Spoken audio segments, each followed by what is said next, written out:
ওই শহরকে আমি কি করলাম জানো? ওই শহরকে এইভাবে উল্টিয়ে দিলাম, তার উপর অংশ করে দিলাম নিচে, নিচের অংশ করে দিলাম উপরে। ওয়া আরসালনা আলাইহিম হিজারাতাম মিন সিজিল, আর তাদের উপর পাঠাতে থাকলাম আসমান থেকে আগুনের পাথর বৃষ্টি। আগুনের পাথর বৃষ্টি আসমান থেকে পাঠাতে থাকলাম, শহরকে উল্টিয়ে দিলাম। তো এই যে ভয়ঙ্কর ভয়াবহ গজব আল্লাহ নাজিল করলেন, তার তুলনায় এই লস এঞ্জেলসের আগুন কিছুই নয়। এবার 3, আদ জাতি। আর আমি আদ জাতির নিকটে পাঠিয়েছি আখাহুম হুদ, তাদের ভাই হুদকে। আমি আদ জাতির নিকটে পাঠিয়েছি হুদ আলাইহিস সালাতু ওয়াস সালামকে। আর এই প্রত্যেক নবীর দাওয়াত কমন ছিল, ইয়া কওমি ইবুদুল্লাহ, হে আমার কওম, আল্লাহর ইবাদত করো, আল্লাহ ব্যতীত ইবাদতের যোগ্য কেউ নাই। তো আদ জাতি কি উত্তর দিল? আদ জাতিকেও হুদ আলাইহিস সালাতু ওয়াস সালাম বলেছিলেন আল্লাহর ইবাদত না করলে আল্লাহর গজব আসবে।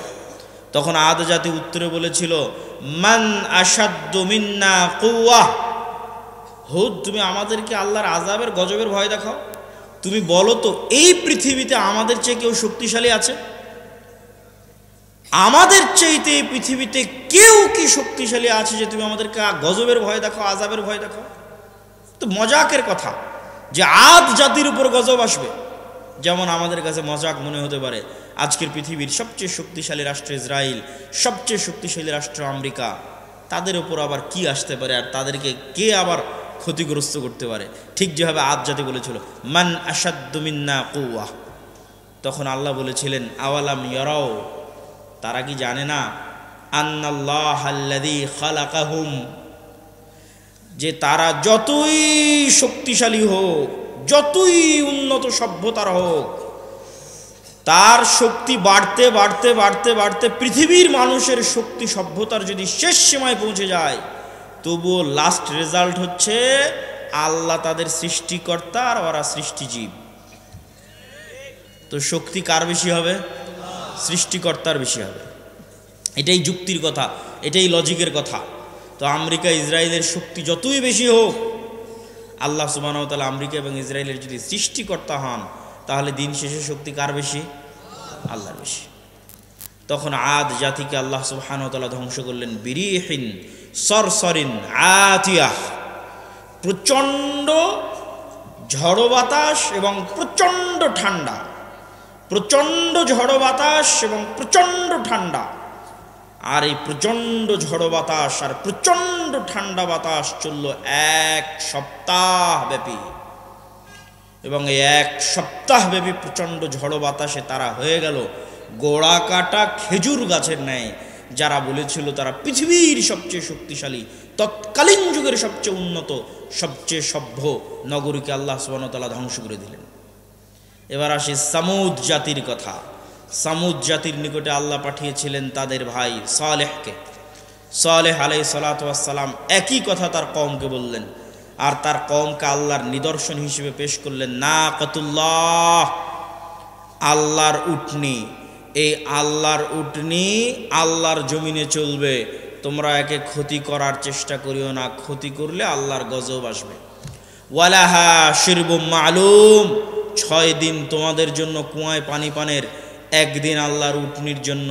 যেই দিন আল্লাহর উটনি পানি পান করবে, সেই দিন উটনি থেকে এই পরিমাণ দুধ হতো যে সমগ্র সামুদ জাতি সেই দুধ দহন করে নিয়ে খেয়ে বাড়িতে নিয়ে শেষ করতে পারতো না। আল্লাহু আকবার। কিন্তু এই নিয়ামত তাদের সহ্য হয়নি, তারা অহংকারী। অহংকারী হয়ে সালেহ আলাইহিস সালাতু ওয়াস সালামকে বলছে ফাআকারুহা, কেটে নিয়ে, উটনির পা কেটে নিয়ে সালেহ আলাইহিস সালাতু ওয়াস সালামকে বলছে ফাতিনা বিমা তাইদুনা, আযাবের ভয় দেখাতে এই যে তোমার আল্লাহর উটনির পা কেটে নিয়েছে, এবার আযাব নিয়ে আসো। কোথায় আযাব? আযাব নিয়ে আসো। ফাখাযাতহুমুস সাইহা, কোথাও এসেছে ফাখাযাতহুমুর রাজফা, বিকট আওয়াজ, এমন বিকট আওয়াজ যে বিকট আওয়াজে তারা হয়ে গেল ওয়াহুম জাসিমিন। মুফাসসিরিনে কেরাম লিখছেন জাসিমিনের অর্থ যে যে যেখানে যে অবস্থায় ছিল সে অবস্থায় থেকে গেল। কেউ চা পান করছিল তো চা হাতে নিয়ে ওভাবেই থেকে গেল, বিকট আওয়াজের সাথে সাথে ওভাবেই মৃত্যুও হয়ে গেছে, ওভাবে থেকেও গেছে। কেউ দৌড়াচ্ছিল, ও দৌড়ানো অবস্থায় থেকে গেছে। কেউ খাবার খাচ্ছিল, খাবার খাওয়া অবস্থায় থেকে গেছে। কেউ গোসল করছিল, গোসল অবস্থায় থেকে গেছে। ওয়াহুম জাসিমিন, এক বিকট আওয়াজে তৎকালীন পৃথিবীর সবচেয়ে শক্তিশালী সম্প্রদায় এক বিকট আওয়াজে ইনস্ট্যান্ট যে যেখানে যে অবস্থায় ছিল সেভাবে থেকে গেছে, দুনিয়া থেকে বিদায় নিয়ে নিয়েছে। এই ছিল সামুদ জাতির ঘটনা। সম্মানিত উপস্থিতি, নূহ আলাইহিস সালাতু ওয়াস সালাম, লূত আলাইহিস সালাতু ওয়াস সালাম, আদ জাতি, সামুদ জাতি, এই চারটে বড় বড় জাতিকে আল্লাহ সুবহানাহু ওয়া তাআলা চারটে ভিন্ন ভিন্ন ধরনের আযাব দিয়ে ধ্বংস করে দিয়েছেন। আর আল্লাহ আরও বলেছেন, আফা আমিনা আহলুল কোরা, আজকের যুগের মানুষেরা কি নিজেকে নিরাপদ মনে করে নিয়েছে যে আল্লাহর আযাব ও গজব আসবে না?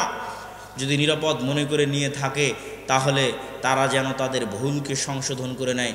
আল্লাহর আযাব এবং গজব যে কোনো মুহূর্তে আসতে পারে, যে কোনো সময় আসতে পারে।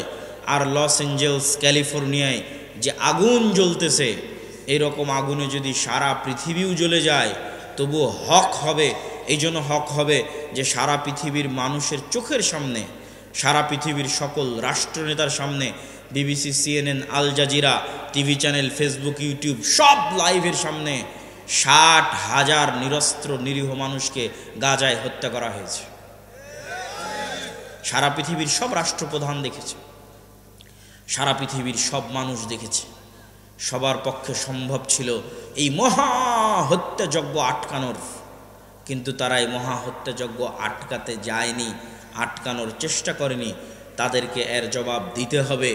এই এক গাজার উপর যে অত্যাচার চালানো হয়েছে, এই অত্যাচারে যদি সমগ্র আমেরিকা, সমগ্র ইউরোপ আর সমগ্র ইসরায়েল জ্বলে পুড়ে যায়, তবু আল্লাহ সুবহানাহু ওয়া তাআলার জন্য এটা হক হবে। এবং আল্লাহ এটা বলেছেন, কোরআনেই বলেছেন যে আল্লাহ সুবহানাহু ওয়া তাআলা যখন কোনো শহর ও বন্দর ধ্বংস করেন তখন আল্লাহ অত্যাচার করেন না, বরং তারা অত্যাচারী ছিল তাই ধ্বংস করে দেন। সম্মানিত উপস্থিতি, এটি থেকে আমাদের শিক্ষা নিতে হবে, মুসলমানদের শিক্ষা নিতে হবে যে আমরা যে কোনো মুহূর্তে আল্লাহর আযাব এবং গজবের শিকার হতে পারি। যে অশ্লীলতা, যেই বেহায়াপনায় লূত আলাইহিস সালাতু ওয়াস সালামের কওম ধ্বংস হয়েছিল, ওই বেহায়াপনা, ওই অশ্লীলতাও বাংলাদেশে ঢুকানোর চেষ্টা করতেছে শয়তানের দোসরেরা।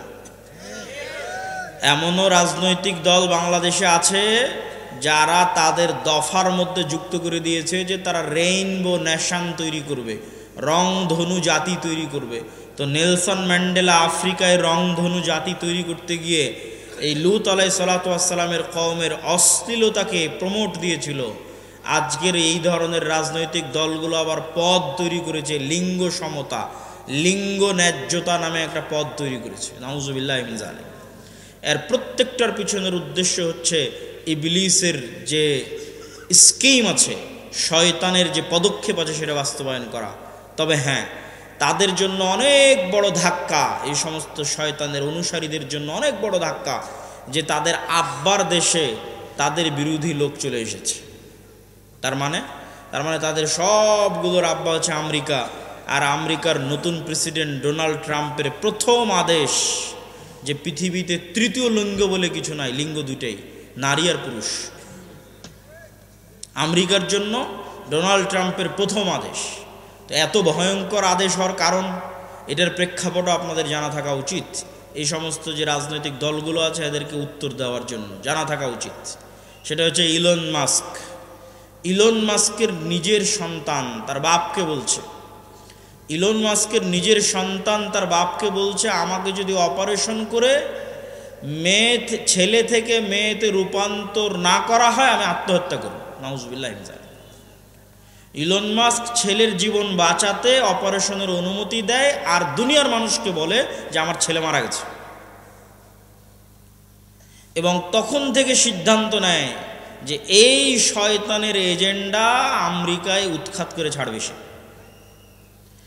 এই যে ক্ষোভ, তার যে কষ্ট, যে সন্তান বাপের সামনে যদি এই ধরনের কথা বলে বাপের কী রকমের কষ্ট হতে পারে, এটার নাম দিয়েছে ইলন মাস্ক ভাইরাস, ওক ভাইরাস। ওই রাগে, ওই ক্ষোভে টুইটার ক্রয় করে নেয়, আর ওই রাগে, ওই ক্ষোভে রাজনীতিতে যোগ দেয় এবং ডোনাল্ড ট্রাম্পের সাথে যুক্ত হয়। এই জন্য ডোনাল্ড ট্রাম্প ক্ষমতায় এসে প্রথম অধ্যাদেশ জারি করেছে, কোনো তৃতীয় লিঙ্গ বলে কিছু নাই, হয় নারী আর পুরুষ, আর বাইরে আর কিছু নাই, কোনো ট্রান্সজেন্ডার নাই, কিচ্ছু নাই। এখান থেকে আমাদের শিক্ষা নেওয়ার আছে যে আমাদের দেশে যারা অতি সেকুলার হয়ে অতি উদার হয়ে মুসলিম দেশে রাজনীতি করবে, অথচ রেইনবো ন্যাশনের নামে রাজনীতি করবে, লিঙ্গ সমতার নামে পদ তৈরি করে রাজনীতি করবে, এদের রাজনীতি করার অধিকার বাংলাদেশে নাই। আমি ওই দলকে নাম না নিয়ে উদাত্ত আহ্বান জানাবো যে বাংলাদেশের মানুষের মনোভাব, বাংলাদেশের মানুষের সামাজিক মূল্যবোধ বোঝার চেষ্টা করতে হবে। আল্লাহর চেয়ে শক্তিশালী কেউ নয়।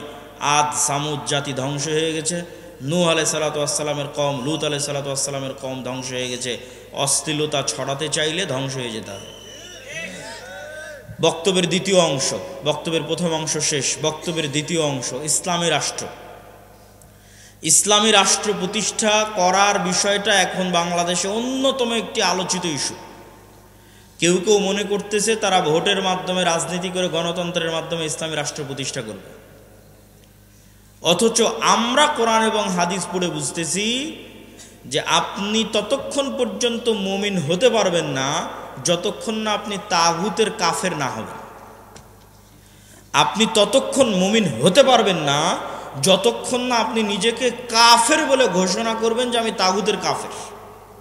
কে ঘোষণা করেছিল? ইব্রাহিম আলাইহিস সালাম ঘোষণা করেছিল, কাফারনা বিকুম, তোমাদের কাফের, তোমাদের মূর্তির কাফের।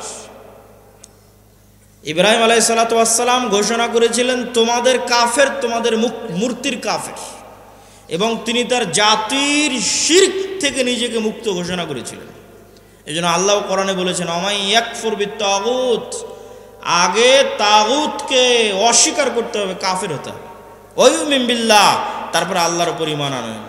আপনি যদি বলেন যে আমি রাষ্ট্রে ইসলাম প্রতিষ্ঠা করতে চাই, তো রাষ্ট্রে ইসলাম প্রতিষ্ঠার সবচেয়ে বড় শত্রু যেগুলো, এগুলোর কাফের হতে হবে।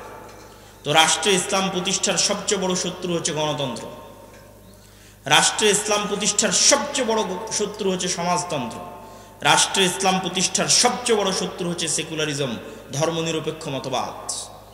মানুষ বলে গত 16 বছর অমুক এটা করেছে, গত 16 বছর অমুক এটা করেছে। এইটা কেন কেউ বলে না গত 16 বছর কি দেশ ইসলামী আইন অনুযায়ী চলতো? কথা বলেন, ইসলামী আইন অনুযায়ী চলতো? গত 16 বছর দেশ চলতো গণতান্ত্রিক নিয়ম অনুযায়ী, তাই নয় কি? গত 16 বছর দেশ চলতো ধর্মনিরপেক্ষ মতবাদ অনুযায়ী। তাহলে গত 16 বছরে আয়নাঘর কোনো ব্যক্তি তৈরি করেনি, গণতন্ত্র নিজে তৈরি করেছে। গত 16 বছর হাজারো লক্ষ মানুষকে গুম কোনো ব্যক্তি করেনি, ধর্মনিরপেক্ষ মতবাদ নিজে খুন এবং গুম করেছে। কিন্তু এইটা মুসলমানদের বুঝতে দেওয়া হয় না। মুসলমানদের সামনে একটা মূলা ঝুলিয়ে দেওয়া হয়, যখনই সিস্টেম কাজ করে না তখন ওই সিস্টেমের যে প্রধান থাকে ওর উপর রাগ উঠিয়ে দেওয়া হয়। তারপরে প্রধান যখন সরে যায় রাগ শেষ, সিস্টেম তো ওইটাই আছে। আপনাকে বুঝতে হবে যে গুণ, খুম, আয়নাঘর সিস্টেম তৈরি করেছে, গণতান্ত্রিক সিস্টেম তৈরি করেছে, সেকুলার সিস্টেম তৈরি করেছে। এই সিস্টেম যদি থাকে জুলুম থাকবে, এই সিস্টেম যদি থাকে অন্যায় অবিচার থাকবেই থাকবে। ব্যক্তির সাথে অন্যায় অবিচার সম্পৃক্ত নয়, সিস্টেমের সাথে অন্যায় অবিচার সম্পৃক্ত। আমরা শুধু নামে স্বাধীন হয়েছি, কিন্তু নিয়ম কানুন, শিক্ষা ব্যবস্থা, আইন, আদালত সবকিছু ব্রিটিশদের রেখে যাওয়া। ওই সিস্টেমেই চলতেছে। ব্রিটিশ আর্মিতে যে আইন ছিল ওই আইন পাকিস্তান আর্মিতে, পাকিস্তান আর্মিতে ওই আইন ইন্ডিয়ান আর্মিতে, ইন্ডিয়ান আর্মির আইন পাকিস্তান আর্মিতে, পাকিস্তান আর্মির আইন বাংলাদেশ আর্মিতে, সব জায়গায় ব্রিটিশ আইন চলতেছে। সম্মানিত উপস্থিতি, তাহলে আপনি যতক্ষণ ওই সিস্টেমের কাফের না হবেন ততক্ষণ আপনি ইসলামকে রাষ্ট্র ক্ষমতায় প্রতিষ্ঠা করবেন। এটা অলীক স্বপ্ন, এটা অলীক কল্পনা যে সেকুলারিজমের মধ্যে দিয়ে ইসলাম রাষ্ট্র ক্ষমতায় প্রতিষ্ঠিত হবে। বিকৃত ইসলাম প্রতিষ্ঠিত হতে পারে, কম্প্রোমাইজড ইসলাম প্রতিষ্ঠিত হতে পারে, অবিকৃত শক্তিশালী ইসলাম কখনো এই সমস্ত তন্ত্রমন্ত্র দিয়ে প্রতিষ্ঠিত হবে না, যে তন্ত্রমন্ত্রকে তৈরি করা হয়েছে ইসলাম যেন রাষ্ট্র ক্ষমতায় যেতে না পারে তার জন্য। 2 নাম্বার, রাষ্ট্র ক্ষমতায় ইসলাম প্রতিষ্ঠা করার কি আমরা মুসলমানেরা যোগ্য? এইটার উত্তর আপনাকে দিতে হবে। ইসলামের রাষ্ট্র ক্ষমতার ব্র্যান্ডিং হচ্ছে ন্যায় বিচার এবং সত্যবাদিতা। এটা হচ্ছে রাষ্ট্র ক্ষমতায় ইসলামের ব্র্যান্ডিং। মোহাম্মদ বিন কাসেম যখন সিন্ধুতে অভিযান করে, তারেক বিন জিয়াদ যখন স্পেনে অভিযান করে, ইতিহাস ঘেটে দেখেন যে সিন্ধুতে অভিযান করেছে ইসলাম প্রচারের জন্য না অন্যায় দূর করার জন্য? স্পেনে অভিযান করেছে, সিন্ধুতে অভিযান করেছে ইসলাম প্রচারের জন্য না অন্যায় দূর করার জন্য? ইতিহাস ঘেটে দেখবেন যে প্রত্যেকটা আক্রমণাত্মক যুদ্ধ হয়েছে ওই অঞ্চলের অত্যাচারিত মাজলুম মানুষকে মুক্তি দিয়ে তাদের মধ্যে ন্যায় প্রতিষ্ঠা করার জন্য। এমনকি বাংলাদেশে ইখতিয়ার উদ্দিন মোহাম্মদ বিন বখতিয়ার খিলজি থেকে শুরু করে শাহজালাল থেকে শুরু করে যারাই বাংলাদেশে অভিযান পরিচালনা করেছে তাদের প্রত্যেকের উদ্দেশ্য ছিল বাংলাদেশের মানুষকে জুলম থেকে মুক্তি দেওয়া। এই একই কথা রাসূলুল্লাহ সাল্লাল্লাহু আলাইহি ওয়াসাল্লাম ঈসা আলাইহিস সালাতু ওয়াস সালামের ক্ষেত্রে বলে গেছেন যে ঈসা আলাইহিস সালাম যখন রাষ্ট্রনেতা হবেন তখন হাকামান মুকসিতা, সারা পৃথিবীতে ন্যায় বিচার প্রতিষ্ঠা করবেন। এটা হচ্ছে ইসলামের ব্র্যান্ডিং, যে ইসলাম রাষ্ট্র ক্ষমতায় গেলে ন্যায় বিচার প্রতিষ্ঠা হবে। তাহলে প্রশ্ন হচ্ছে, মুসলমান যদি নিজে ন্যায়পরায়ণ না হয় কিভাবে সে রাষ্ট্র ক্ষমতায় ন্যায় বিচার প্রতিষ্ঠা করবে? আপনাকে আমি আরো উদাহরণ দিয়ে বুঝাই, এখানে আপনারা উপস্থিত আছেন, উদাহরণগুলো বুঝবেন। বাবা মারা গেছে, বোন বাবার সম্পত্তিতে যা সম্পদ পাবে আপনি ন্যায়ের সাথে সেটি বুঝিয়ে দিয়েছেন কিনা? প্রশ্ন। আপনি আপনার আশেপাশের পাড়া প্রতিবেশী সবার দিকে তাকিয়ে দেখেন যে সে ন্যায়ের সাথে বুঝিয়ে দিয়েছে কিনা। একদল পাবেন দেয়নি, একদল পাবেন যদি দিয়ে থাকে তো দামি জমিটা নিজের কাছে রেখেছে, বিলের জমিটা বোনকে দিয়েছে।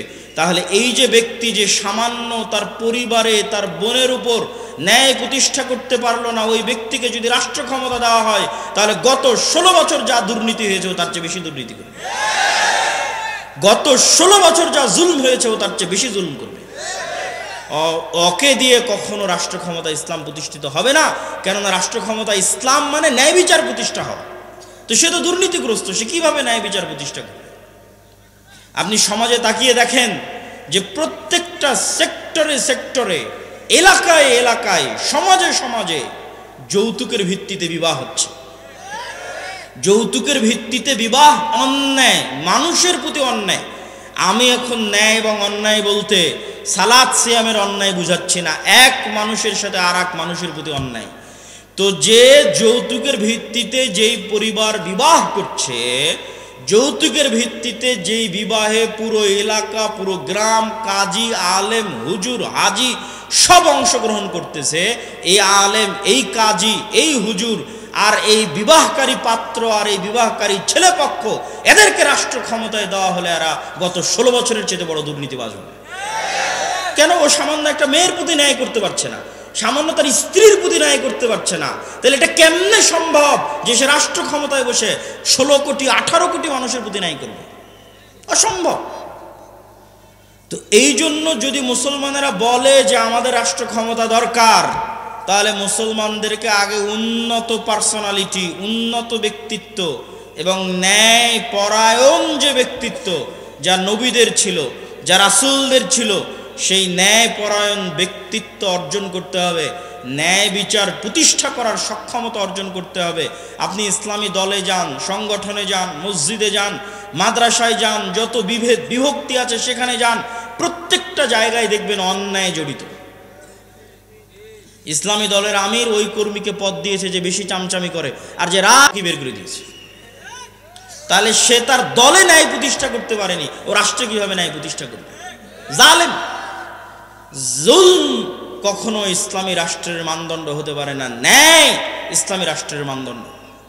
আর সত্যবাদিতা, আপনি মুসলমানদের কাছে যান, ইউরোপ এবং আমেরিকায় বসবাসরত মুসলমান, অধিকাংশ মুসলমান তাদের কাফের রাষ্ট্রের কাছে, খ্রিস্টান রাষ্ট্রের কাছে মিথ্যা বলে অতিরিক্ত টাকা নিচ্ছে। মুসলমান মিথ্যা বলছে, সে নামাজ পড়ে, বলছে আমি কালেমা পড়ি, আশহাদু আল্লা ইলাহা ইল্লাল্লাহ বলে, আশহাদু আন্না মুহাম্মাদার রাসূলুল্লাহ বলে, কিন্তু সেই মুসলমান মিথ্যা বলছে আর এক কাফেরের কাছে একটু টাকা বেশি নেওয়ার জন্য পুরো জীবনটা মিথ্যার উপর পার করে দিচ্ছে। আপনাদের এই নরসিংদী, নারায়ণগঞ্জ, রূপগঞ্জ অঞ্চলেও যেহেতু কিছুদিন থেকে থাকা হচ্ছে, সেহেতু দেখতেছি নির্বাচনের সময় মানুষ 2 এমপি পদপ্রার্থীর থেকে টাকা নিয়ে বলেছে তাকে ভোট দিবে। তার মানে সে মিথ্যুক। তাহলে একজন মিথ্যুক মানুষ কিভাবে নেতা হবে? একজন মিথ্যুক মানুষ কিভাবে দেশ ও জাতির দায়িত্ব নিবে? এটা অসম্ভব। আজকের যুগের মুসলমানদের ব্যক্তিত্ব মক্কার কাফের মুশরিকদের ব্যক্তিত্বের চাইতে নিম্নমানের। কিভাবে? এখনই আলোচনা শুনলেন আবু তালেব কাফের, আবু তালেব মুশরিক, কিন্তু একটা প্রমাণ দেখান দেখি যে আবু তালেব কোনোদিন মিথ্যা বলেছে? আবু তালেব কোনোদিন তার মুখের ওয়াদা রক্ষা করেনি। মুখের কথা রক্ষা করতে গিয়ে 3 বছর, মুখের কথা রক্ষা করতে গিয়ে 3 বছর ভাতিজার সাথে না খেয়ে জীবন পার করেছে। তার নাম আবু তালেব। মানে রক্তে নেতৃত্বের গুণ আছে। রক্তে কিসের গুণ আছে? নেতৃত্বের গুণ আছে। মিথ্যা বলে নেতা হওয়া যায় না, কথা রক্ষা না করে নেতা হওয়া যায় না। আবু তালেব নেতা, he is a by born leader, জন্মগত নেতা। জন্মগত নেতা দেখে মুখের কথার দাম রক্ষা করার জন্য ভাতিজার সাথে 3 বছর না খেয়ে জীবন পার করে দিয়েছে। আবু সুফিয়ান নেতা, লিডার, নেতৃত্বের যোগ্যতা আছে, কাফের মুশরিক, কিন্তু ব্যক্তিত্ব আছে। তার চিরন্তন শত্রুর বিরুদ্ধে মিথ্যা বলেনি। হিরাক্লিয়াসের দরবারে দাঁড়িয়ে আপনার একটা রাজনৈতিক দলের নেতাকে জিজ্ঞেস করেন, তার বিপরীত রাজনৈতিক দল সম্পর্কে যা বলবে 16 আনাই মিথ্যা। এই পুরো গণতান্ত্রিক রাজনীতি দাঁড়িয়ে আছে মিথ্যার উপর। পুরো গণতান্ত্রিক সিস্টেম দাঁড়িয়ে আছে মিথ্যার উপর। মিথ্যা না বললে গণতন্ত্র চলে না, মিথ্যা না বললে গণতন্ত্রে নেতা হওয়া যায় না, মিথ্যা এবং দুর্নীতি না করলে গণতন্ত্রে নিজের গদি টিকিয়ে রাখা যায় না। গণতন্ত্র সিস্টেমটাই এমন যে সিস্টেম আপনাকে মিথ্যা বলতে বাধ্য করবে। তো মিথ্যা বলে আপনি কিসের নেতা হবেন? কিসের রাষ্ট্রে ইসলাম প্রতিষ্ঠা করবেন? অন্যায় করে মিথ্যা বলে রাষ্ট্রে ইসলাম প্রতিষ্ঠা করা সম্ভব নয়। মুসলমানরা যদি বলে যে আমরা রাষ্ট্রে ইসলাম প্রতিষ্ঠা করতে চাই, তাহলে আগে মুসলমানদেরকে দায়িত্ব নিতে হবে যে তারা ইনজাস্টিস, অন্যায়ের বিরুদ্ধে শক্ত থাকবে। যেমন আজকে নরসিংদীর যুবকেরা যদি বলে যে হ্যাঁ তারা রাষ্ট্রে ইসলাম প্রতিষ্ঠা করতে চায়, তাহলে তুমি আগে নিশ্চিত করো যে তোমার নরসিংদীর নোয়াগাঁওয়ে কোথাও যেন একটা মেয়েরও যৌতুকের ভিত্তিতে বিবাহ না হয়। জুলম হবে আর মুসলমান চাইয়ে দেখবে ওই মুসলমানকে আল্লাহ নেতা বানাবে, নাউজুবিল্লাহ মিন যালিক। জুলম হবে, মুসলমান চাইয়ে দেখবে আর সেই মুসলমানকে আল্লাহ নেতা বানাবে ইসলামের নামে। আস্তাগফিরুল্লাহ আল আযীম। তুমি যদি বলো রাষ্ট্রে ইসলাম প্রতিষ্ঠা করতে চাই, তো ওখানে মৃত্যুবরণ করেছে, ওই মৃত্যুর জানাজায় উপস্থিত হয়ে ওর মেয়েকে তার সম্পত্তি বুঝিয়ে দিতে বাধ্য করে তারপর উঠে আসো। ডিসেন্ট্রালাইজেশন, কেন্দ্রীয় রাষ্ট্র ক্ষমতাকে ডিসেন্ট্রালাইজেশন করো, বিকেন্দ্রীকরণ করো। নিজের পরিবার, নিজের সমাজে ন্যায় প্রতিষ্ঠা করো। একবার ন্যায় প্রতিষ্ঠা করার সংগ্রামে নেমে গেলে আল্লাহ তোমাকে রাষ্ট্র ক্ষমতা এমনি দিয়ে দিবে ইনশাআল্লাহ। কেননা তখন তুমি যোগ্য বিবেচিত হয়ে যাবা। সত্যবাদী ব্যক্তি, ন্যায় প্রতিষ্ঠাকারী ব্যক্তি আল্লাহর দরবারে যোগ্য বলে বিবেচিত হবে নেতা হওয়ার। আর যদি ওই কম্প্রোমাইজ করার স্বভাব না থাকে, যে গণতন্ত্রের সাথে কম্প্রোমাইজ, সমাজতন্ত্রের সাথে কম্প্রোমাইজ, সেকুলারিজমের সাথে কম্প্রোমাইজ, ধর্ম বিক্রি করে দেওয়ার সাথে কম্প্রোমাইজ, নিজের দিনের উপর আত্মবিশ্বাস নাই, তখন আমি শিখতে বলেছি যুবকেরা, নিজের দিনের উপর আত্মবিশ্বাস ফিরিয়ে আনতে তোমরা 2টে জাতিকে দেখবা, একটা ইহুদি আর একটা হিন্দু।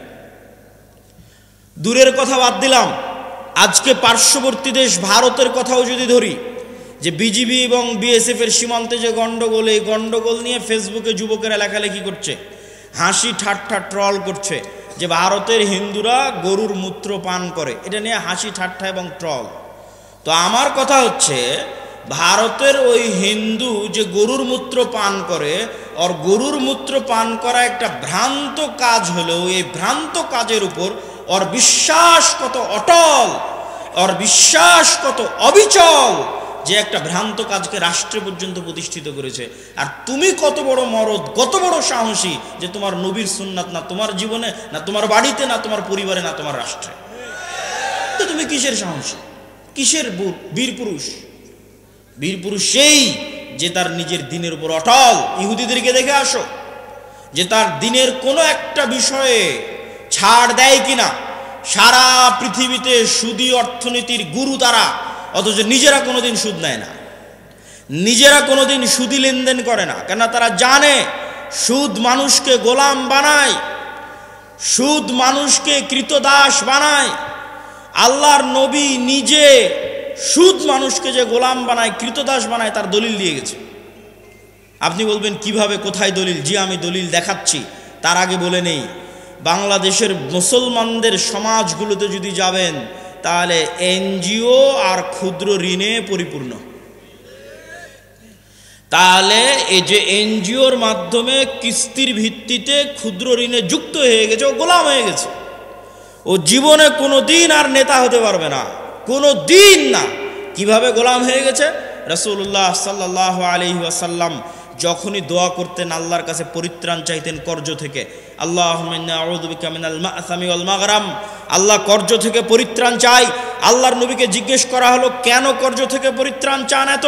আল্লাহর নবী বললেন, ইজাস্তাদানা রাজুল, মানুষ যখন কর্জ নেওয়া শুরু করে, বাদা ইউকাযযিব, মিথ্যা বলা শুরু করে। আল্লাহর নবী বললেন, যখনই কর্জ নেওয়া শুরু করে, মিথ্যা বলা শুরু করে, 1 টাকা 10 টাকা 15 টাকা 20 টাকা কর্জ নিয়েছে, পরের দিন টাকা চাইতে যাবে, মিথ্যা বলবে। মিথ্যা বলবে না? মিথ্যা বলবে। নিজে মিথ্যা বলবে, তার পরিবারকে মিথ্যা বলাবে, তার ছেলে মেয়েকে মিথ্যা বলাবে, তার স্ত্রীকে মিথ্যা বলাবে। পুরো একটা পরিবার মিথ্যার উপর গড়ে উঠতেছে। আর শুরুতেই প্রমাণ করে দিয়েছি যে মিথ্যা বলেও নেতা হয়। আবু তালেব মিথ্যা বলতো, আবু সুফিয়ান মিথ্যা বলতো, কাফের মুশরিক অবস্থায় মিথ্যা বলেনি। নেতা, তার নাম নেতা। যে মিথ্যা বলে সে কুশ্চিন কালো নেতা হতে পারে না, আল্লাহ কখনো তাকে নেতা বানাবে না। তাহলে কর্জ নেওয়া মানে মিথ্যা বলা শুরু। পুরো একটা পরিবার যখন মিথ্যার উপর চলে, তখন ওই পরিবার থেকে কুশ্চিন কালো না তারেক বিন জিয়াদের জন্ম হবে, না ওমর ইবনুল খাত্তাবের জন্ম হবে, না মোহাম্মদ বিন কাসিমের জন্ম হবে। নেতার জন্ম হবে না, গোলামের জন্ম হবে, কৃতদাসের জন্ম হবে। সম্মানিত উপস্থিতি, এই জন্য যুবকদেরকে শক্ত হতে হবে, নিজের দিনের উপর কট্টর, নিজের দিনের উপর সেলফ কনফিডেন্ট, আত্মবিশ্বাসী হতে হবে। এবং আত্মবিশ্বাসী হয়ে সমাজ থেকে, পরিবার থেকে যত অন্যায় অনাচার অবিচার আছে, এই অন্যায় অনাচার অবিচারের বিরুদ্ধে আন্দোলন গড়ে তুলতে হবে। এই আন্দোলন করেছিল তিতুমির, এই আন্দোলন করেছিল হাজী শরীয়তুল্লাহ, এই আন্দোলন করেছিল সৈয়দ আহমদ ব্রেলভি, এই আন্দোলন করেছিল শাহ ইসমাইল শহীদ। অন্যায়ের বিরুদ্ধে আন্দোলন করেন, অন্যায়ের বিরুদ্ধে আন্দোলন আপনাকে রাষ্ট্র ক্ষমতায় পৌঁছে দিবে। আল্লাহ সুবহানাহু ওয়া তাআলা কবুল করুক, আল্লাহুম্মা আমিন। বক্তব্যের শেষ পয়েন্ট হচ্ছে দীর্ঘমেয়াদী পরিকল্পনা। সংক্ষিপ্ত 5 বছর 2 বছর হুজুগে পরিকল্পনা, রিয়্যাক্ট করা, এটা দিয়ে কুশ্চিনকালও আপনি রাষ্ট্র ক্ষমতায় যেতে পারবেন না। মুসলমানদের সবচেয়ে বড় সমস্যা হচ্ছে তারা রিয়্যাক্ট করে, তারা অ্যাক্ট করা জানে না। রিয়্যাক্ট কি আর অ্যাক্ট কি আপনাকে বুঝাই। রিয়্যাক্ট আর অ্যাক্ট হচ্ছে আপনি খাচ্ছেন, দাচ্ছেন, ঘুরছেন, ফিরছেন, আড্ডা দিচ্ছেন, হঠাৎ করে শুনলেন বাংলাদেশের রাষ্ট্রের সংবিধানে ইসলাম নাই। হঠাৎ করে একদিন শুনলেন, শোনা মাত্র রাস্তায় ঝাঁপিয়ে পড়ে বললেন লিল্লাহি তাকবীর, আল্লাহু আকবার। এটার নাম রিয়্যাক্ট। আর অ্যাক্ট কি? যে ওই রাষ্ট্র থেকে ইসলাম সরিয়েছে, ও 50 বছর থেকে প্ল্যান করছে কবে সরাবে। 50 বছর থেকে প্ল্যান করছে। আপনার প্ল্যান কয়দিনের? আপনি তো শুনলেন, লাফিয়ে পড়ে গেলেন লিল্লাহি তাকবীর, আল্লাহু আকবার বলে, ওই পর্যন্তই শেষ। পরিকল্পনা নাই, কার্যক্রম নাই, শক্তিশালী প্রতিষ্ঠান নাই। 5ই আগস্টে তো লক্ষ লক্ষ কোটি কোটি জনগণ ছিল। তো কোটি কোটি জনগণের সরকার তৈরি হয়নি কেন? এনজিওর সরকার কেন তৈরি হয়েছে? এনজিওদের শক্তিশালী প্রতিষ্ঠান আছে, এই জন্য তৈরি হয়েছে। আর এই কোটি কোটি পঙ্গপালের মতো জনগণের না একটা শক্তিশালী মিডিয়া আছে, না একটা শক্তিশালী অর্থনৈতিক প্রতিষ্ঠান আছে। তো কিসের রাজনীতি করবেন আপনি? আমেরিকায় গিয়ে দেখেন ইহুদিরা সংখ্যায় কত, 2%ও না, 1%ও না। অথচ শক্তিশালী প্রতিষ্ঠান থাকার কারণে বাইডেন ক্ষমতায় আসুক আর ট্রাম্প ক্ষমতায় আসুক, রাষ্ট্রের ক্ষমতা তাদের থাকে। আর মুসলমানেরা দীর্ঘমেয়াদী পরিকল্পনা নাই। ইসলামী দলগুলো বলছে এখনই ভোট করে এখনই ক্ষমতায় চলে যাব। এখনই ভোট করে যদি এখনই ক্ষমতায় চলে যায়, তাহলে এখনই আর একজন বের হবে যে তাকে ক্ষমতা থেকে নামিয়ে দিবে। এই জন্য আপনাকে 50 বছর 100 বছরের পরিকল্পনা করতে হবে। যেই পরিকল্পনা করে সামনে আগাতে হবে। আপনি বলবেন ভাই পরিকল্পনার আশা কি? এই পরিকল্পনার আশা হচ্ছে আপনি শতভাগ নিশ্চিত থাকেন গণতন্ত্র কোনো দিন গণতন্ত্র দিয়ে ন্যায় বিচার প্রতিষ্ঠা হতে পারে না। কোনোদিন ধর্মনিরপেক্ষ মতবাদ দিয়ে ন্যায় বিচার প্রতিষ্ঠা হতে পারে না। নতুন আর যত তন্ত্রমন্ত্র সংবিধানে ঢুকানো হচ্ছে, এগুলো দিয়ে ন্যায় বিচার প্রতিষ্ঠা হবে না। ন্যায় বিচার একমাত্র শতভাগ প্রতিষ্ঠা হবে ইসলাম দিয়ে। তাহলে যতদিন গণতন্ত্র আছে ততদিন অবিচার অন্যায় থাকবে, যতদিন ধর্মনিরপেক্ষ মতবাদ আছে ততদিন অন্যায় অবিচার থাকবে, আর যতদিন অন্যায় অবিচার থাকবে ততদিন এরকম 5ই আগস্ট বারবার আসবে, 15 বছর পর আসবে, 20 বছর পর আসবে, 30 বছর পর আসবে। ওই 30 বছর পর যখন আসবে তখন যেন আপনার জন্য সুযোগ থাকে, এই জন্য এখন থেকে দীর্ঘমেয়াদী পরিকল্পনা করতে হবে। এই দীর্ঘমেয়াদী পরিকল্পনাই হবে মুসলিম উম্মার নাজাতের মাধ্যম, বাংলাদেশের মুসলমানদের নাজাতের মাধ্যম। আল্লাহ সুবহানাহু ওয়া তাআলা কবুল করুক, আল্লাহুম্মা আমিন। 2 মিনিট থেকে 5 মিনিটের মধ্যে জরুরি কয়েকটি কথা বলে বক্তব্যের শেষের দিকে চলে যাব। মাসিক আল ইতিসাম, মাসিক আল ইতিসামের নিয়মিত লেখালেখি আমি করি, আপনাদের শ্রদ্ধেয় উস্তাদজি করে। মাসিক আল ইতিসামের ফতোয়া দেশ বিদেশের বড় বড় আলেমদের মাধ্যমে সম্পাদিত হয়। মাসিক আল ইতিসামের সম্পাদকীয় আমি নিজে লিখি। এই মাসের সম্পাদকীয় আছে সিরিয়ার উপরে, দামেস্ক বিজয়ের উপরে। মাসিক আল ইতিসাম পড়ার চেষ্টা করবেন। আমাদের আর যে সমস্ত বই পুস্তক আছে, ফিলিস্তিনের ওপর আমার লেখা বই, মিন্নাতুল বারি আপনাদের শ্রদ্ধেয় উস্তাদজির বই, এবং আমাদের আর যত আর দাওয়া ইলাল্লাহর মক্তবের যে সিলেবাস আছে, উসমানী কায়দা আছে, আদর্শ শিক্ষা আছে, এগুলোকে গুরুত্ব দেওয়ার চেষ্টা করবেন। আগামী 13 ও 14 ফেব্রুয়ারিতে আল্লামা ইহসান ইলাহি জহির, যিনি পাকিস্তানের আহলে হাদিসদের সিংহ পুরুষ, সে আল্লামা ইহসান ইলাহি জহিরের সন্তান আল্লামা ইবতেসাম ইলাহি জহির আগামী 13-14 ফেব্রুয়ারি আপনাদের আল জামিয়া সালাফিয়াতে আসতেছে। আহলে হাদিসদের গর্ব, আহলে হাদিসদের অহংকার, এই সিংহ পুরুষকে জামিয়া সালাফিয়ার সালাফি কনফারেন্সে আপনাদের ব্যাপক উপস্থিতির মাধ্যমে বরণ করতে হবে। আমি আশা করব নরসিংদী নারায়ণগঞ্জের মানুষ সেই ব্যাপক উপস্থিতির মাধ্যমে তাকে সসম্মানে বরণ করে নেবে। আল্লাহ সুবহানাহু ওয়া তাআলা কবুল করুক, আল্লাহুম্মা আমিন। ওয়া আখিরু দাওয়ানা আনিল হামদুলিল্লাহি রাব্বিল আলামিন। আসসালামু আলাইকুম ওয়া রাহমাতুল্লাহি ওয়া বারাকাতুহু।